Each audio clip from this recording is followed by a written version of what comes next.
Okay, welcome to the development video. Remember that the development process of the Addy is right between the design process and the implementation.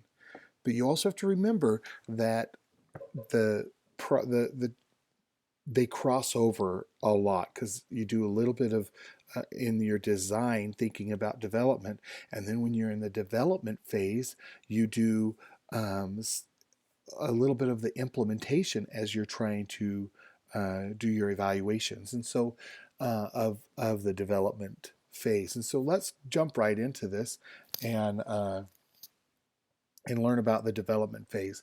So we learned that there are 6 aspects of the development phase. The first one being cost, and as you're well aware, we need to know how much is it going to cost to do this, and more importantly, we need to make sure that we stay in budget when we're doing this. The next aspect is deadlines. You need to make sure that deadlines are set and that you hold everyone that's on your team accountable to those deadlines. Sometimes you'll be dealing with written agreements, and written agreements should have all the different aspects of the project in that written agreement. You also will be doing samples, and so you always need to check that the samples are okay before you go into the production mode. And then you need to get final approval. Final approval is, not just saying, oh, well, so and so said it was okay. Make sure you get the final approval before you move on. And then the last aspect is pilot testing, and pilot testing is really uh, it's an evaluation of the whole design process, and it really is an important uh, step of the development process. So let's talk a little bit about pilot testing. Okay, so the pilot testing, basically, when you're doing this, you're reviewing the lesson plans that you've created for this. You're looking at, were the directions good for the instructor or the teacher? How about the materials that the teacher is going to be using? Were there any issues with that? The worksheets or the products that the students or the learners are going to be using. You're going to be reviewing those and making sure that all those are working. Your supported material, that could be your supporting materials are like videos or movies or any of that stuff that would uh, help with that. And so you need to make sure that those are there. And how's the timing? Does it just work really well? Are all of your tech components there, like the projector or the computer or sound equipment is working? Are all of those things there, and did they work great? And then basically, did everything work? What do you need to change? Or did everything work out just fine? That is what you will accomplish with doing a pilot test. And so, um, one of the major components of the development process is the very first step here, which is lesson plans. So, we're going to move into talking just about that. We're going to go in to talk about the lesson plans so that we can make sure that you are um, fully aware of what we want in these lesson plans.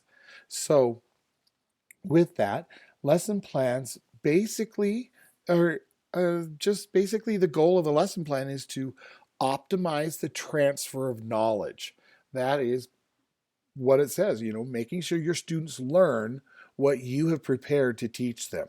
Okay. And so lesson plans, there are you know professionals that have been in the field forever. They have created 9 events of instruction that are part of the lesson plan process. And I know I'm going to slaughter this name because I always do, but it's Gagne, Briggs, and Wagner were the ones that put this together. And so These events are basically gain attention, directions, which are basically stating your objectives. Recall is your prerequisite information. Content is presenting new material. And then you have applications, which is your feedback level 1, 2, and 3. And these start with your guided learning and then um, eliciting performance and then feedback. You follow that up with your evaluation and then the closure of the lesson plan. And we're going to go through and talk about each one of these. And so let's start at the beginning with gaining attention. In the lesson plan, gaining attention is the beginning. It helps the learners focus on the course. This is basically um, that little thing you do. Maybe it's that YouTube video that you go and get and show, or maybe it's this little section of a skit that you're going to have them play, or a modeling that you're going to be doing with them that gets their attention and focuses them in on the beginning of this lesson. And it should always relate to the topic of the lesson. Don't just go and show this video because, oh, I thought that was cute. If it doesn't have anything to do with the lesson, you shouldn't be showing that. That's just wasting time. So it should pertain to the lesson. Next is direction. Directions are your objectives. These are what you're trying to teach. A state core, that's what you're doing. So designers should state their objectives in a way that works for their audience. Does that mean I want to go to the state core and just copy it and put it up on the board? No, take that information, reword it, rewrite it so that the audience, your students, will be able to understand those objectives. Next is recall. Recall is basically connecting to the student's prior knowledge. One design necessity of this prerequisite element is that it levels the playing field for the instructor. That is so true. If you don't activate that prior knowledge and start to bring that out, how will you as the teacher know where your students are? And how do we do this? Well, some people will do like a pre-test with their students and just say, well, let's just see what they know. And sometimes using a pre-test, that will draw out, oh, this is what we're going to be talking about. Oh, yeah, I know about this. Or doing a popcorn activity, which is just saying, okay, tell me everything you know about this. I don't want you to raise your hands. Just start telling me the things. And the class just starts telling you everything they know about the subject. And so, and that's an easy way to bring up that recall. Next is content. Content is the big part of this. This is where you're building everything. This is the new materials that you've made. This is the worksheets. This is, everything that you're going to be using to teach the lesson. And the hardest thing about this is, as a teacher, as a designer, you want to make sure that you are creative, that what you're making grabs the attention of your students. If the material is boring, the students will be bored, therefore not learning. So make sure that you find a way to make it interesting. That is the key to keeping the attention of your kids and keeping them engaged. And so always when you're creating your content, make it engaging. Next is the application or feedback levels. And remember, there are 3 levels. And it was said, this is the differences between the level is student involvement. So level 1, this is where the teacher and the student are pretty much equal in the amount of work that they're providing and that they're giving. The teacher shares and the student shares. Then when you move to level 2, this is when you get into the student stepping up and doing a little bit more. The student is more involved and there's more practice, and the teacher is on the backside just giving the comments and evaluating and just kind of making sure that everything's going. So 70-30. The last level, level 3, is 90-10. This is basically your student doing the work. This is the student does it. And you are a quiet observer, really only giving feedback when it is absolutely necessary. That's that feedback that takes place at that level. The last part of the lesson, or the next to last part of the lesson plan, is evaluation. Did did your students get it? That's basically what this is, and this is where you get a chance to see, were you successful in teaching them this new material? And it is said that no learner should leave the training course without passing through an evaluation. And a simple way of doing this is an exit exam. And there's many different ways of doing an exit exam. It literally can be a test, or it could be asking several popcorn questions, or that you just come up and ask questions and get them to respond to them and get that evaluation, or doing a quick clicker assessment through different technologies that are available to find out what they're doing. And then the last part of it is closure. And sometimes this is like an extra review, but basically this is, closing up, you're finishing the lesson. You find out and say, okay, these were the objectives that we had at the beginning of the lesson, and these are what you should know. And it's kind of like a recap.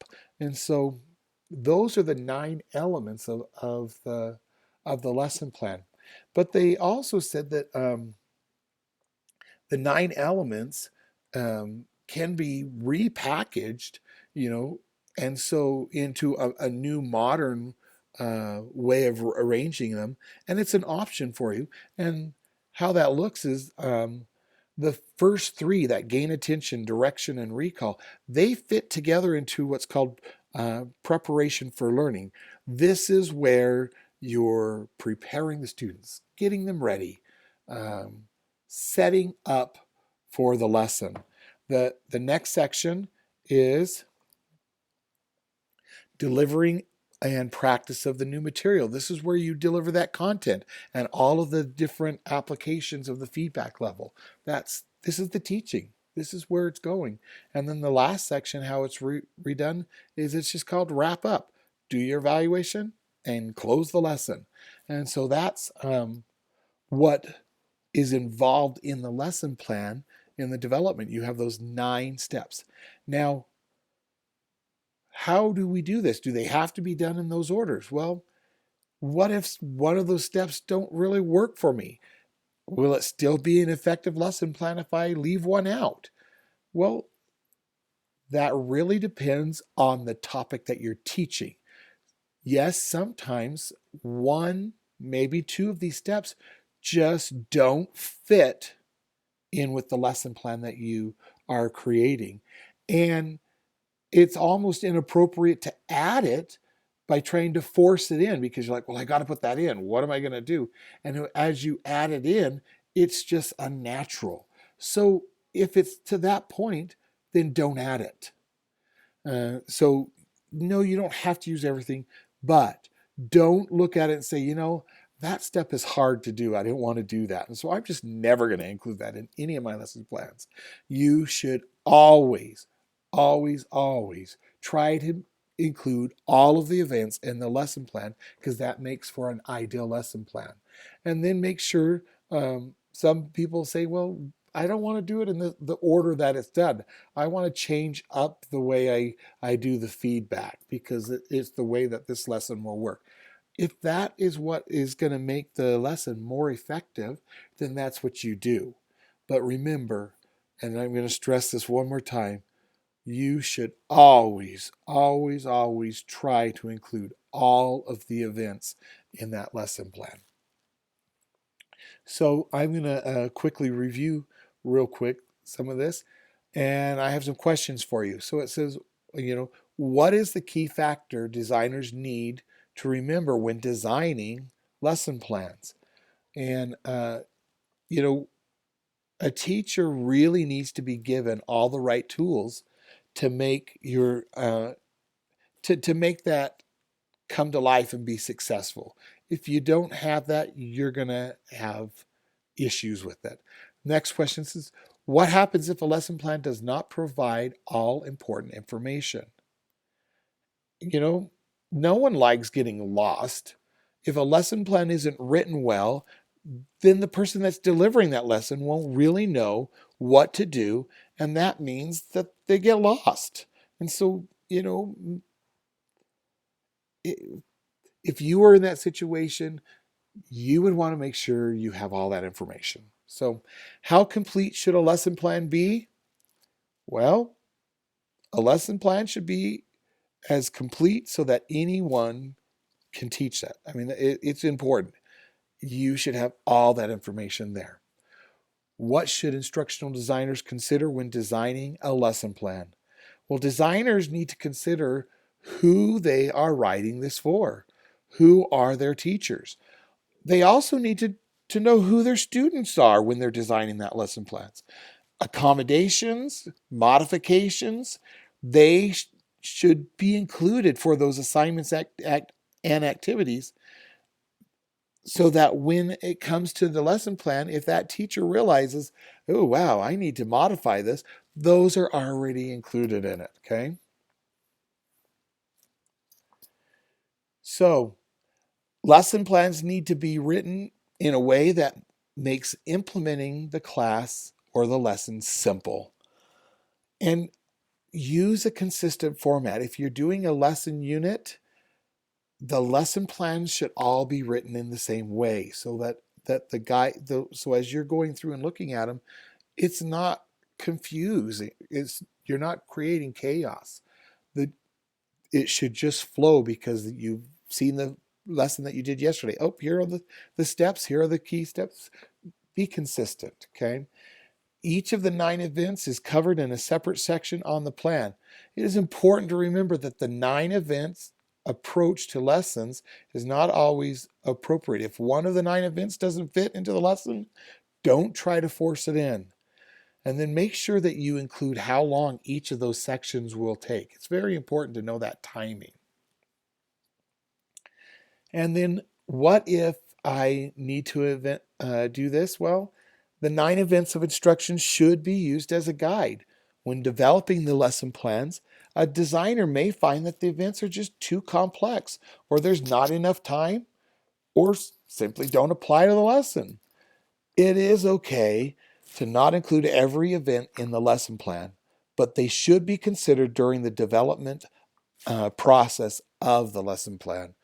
Remember, don't leave one out just because you don't like it. It should be included. And that will do for this lesson. Thanks.